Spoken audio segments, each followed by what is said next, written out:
Hello dear students. So in the last class I have given an idea of what is the Green's function and what is the relation between the kernel and the Green's function. So from the concept of kernel we define the Green's function.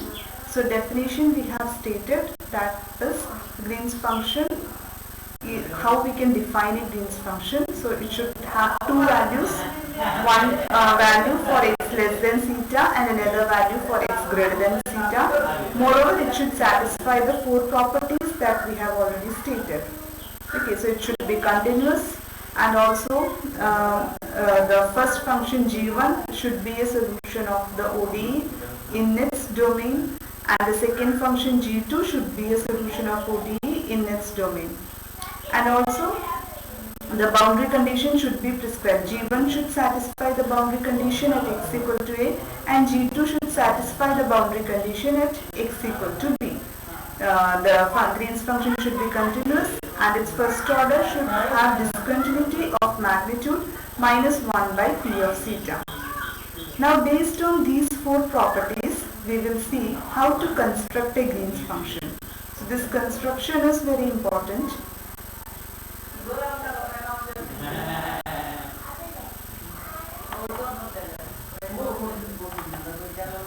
So we will see, so let y equal to u of x be a non-trivial solution of the associated equation Ly equal to 0, which satisfies the prescribed homogeneous boundary condition at x equal to a. So we are taking u of x to be g1. So let g1 equal to u of x, and it satisfy the boundary condition at x equal to a. And let g2 equal to v of x, and it satisfy the boundary condition at x equal to b. Now g1 can be a multiple of u of x, so g1 is equal to c1 of u of x, and g2 is equal to c2 of v of x, where c1 and c2 are constants to be determined. So we can determine c1 and c2 in such a way that g1, g2 satisfy the remaining properties also. So now we have constructed g in the following way. G takes the value c1 u of x when x is less than theta, and g takes the value c2 v of x when x is greater than theta. Now the properties, we have mentioned four conditions. Among them 1 and 2 conditions are satisfied. Okay, we have constructed a g, it's a solution of the ODE, and it satisfy c1 u of x satisfy boundary condition at x equal to a, and c2 v satisfy boundary condition at x equal to b. Now we have to choose c1 and c2 in such a way that the properties 3 and 4 are satisfied. And what are they? The third property is that the function g should be continuous at x equal to theta, and fourth property is that the derivative should have a discontinuity of magnitude minus 1 by p of theta. Now we have to incorporate these two conditions in our Green's function. So now the third condition says that g should be continuous. So g1 of theta is equal to g2 of theta. It means that c1 u of theta should be equal to c2 v of theta. So from this we will get c2 v of theta minus c1 u of theta equal to 0. We will mark it as equation number 1.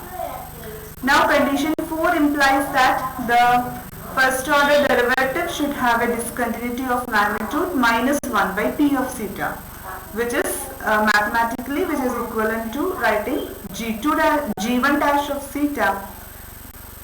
This is not g1, this is g2 dash of theta minus g1 dash of theta equal to, so this is g2. Okay, g2 dash of theta minus g1 dash of theta equal to minus 1 by p of theta. So we will see, if you substitute for this, g2 dash of theta is nothing but c2 v dash of theta. Okay, c2 v dash of theta minus g1 dash of theta. G1 dash of theta is c1 u dash of theta. So we got c2 v dash of theta minus c1 u dash of theta equal to minus 1 by p of theta. Mark this as equation number 2. Now 1 and 2 we have two equations are there in two unknown c1 and c2, and our aim is to find c1 and c2 which satisfy this C1 and C2. Okay. Now this will have a unique solution. This is a non-homogeneous system, just like Ax equal to B. It will have it will possess a unique solution if and only if determinant of the coefficient matrix is not equal to 0. And it is equivalent to saying that Wronskian does not vanish. That is, Wronskian of U and V is determinant U V U dash V dash. If we expand this, we will get U V dash minus U dash V. Now there is another formula called Abel's formula. This is not in your syllabus, but simply you have to remember this. The formula says that P into U V dash minus U dash V equal to A. A is a constant. This is U V dash minus U dash V is the expansion of this Jacobian. P is the coefficient of the second order, leading coefficient of the second order ODE. This is the leading coefficient. Okay. That is the coefficient of d square y by dx square. Now here A is a constant. So from this, if we evaluate this at the point theta, we will get U of theta V dash of theta minus U dash of theta V of theta equal to A by P of theta. We mark this as equation number 3. Okay. Now we will solve equation 1 and 2. Our equation 1 and 2 are two equations in C2 and C1. Two equations in two unknowns. We solve it by the we find the inverse using this method. I think this method you have studied in your schools for finding the inverse using the determinant method. Okay. It is also called Cramer's rule. So here the determinant D is, how to find D? D is V of theta. So D, how we are getting is from equation 1 and 2. We have to write this coefficient. So D is V of theta minus U of theta. V dash of theta minus U dash of theta. So that is D, determinant of this. And if you expand this, you will get like this. And using equation 3, we find that this quantity U V dash minus V U dash V, this is nothing but A by P of theta. So this is equal to D, discriminant D is A by P of theta. Now we find D1.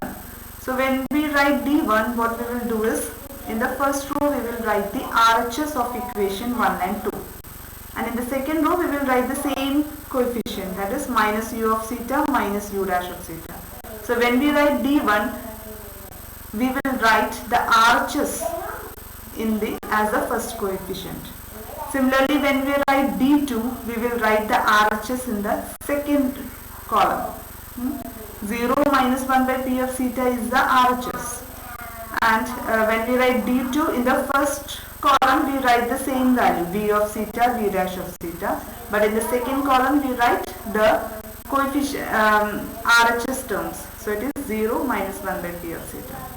Find determinant in each case, we will get like this. So we have D1 and D2. Now they are the equation 1 and 2 are equations in C2 and C1. So first we have written C2. So from this we will get C2 is equal to D1 by D and C1 is equal to D2 by D. So this is the method which we have studied earlier to find inverse of to solve system of equations using determinant. Okay.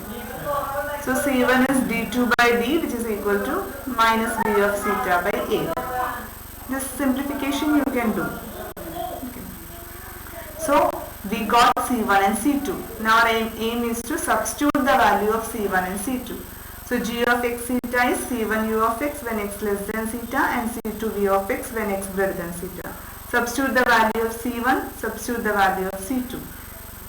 So we got the Green's function as minus 1 by A U of x V of theta for x less than theta minus 1 by A U of theta V of x. So instead of x here you have theta, instead of theta you have x when x is greater than theta.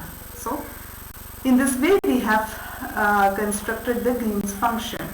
Here A is a constant which we can determine from equation 3. So in this way we can construct the Green's function.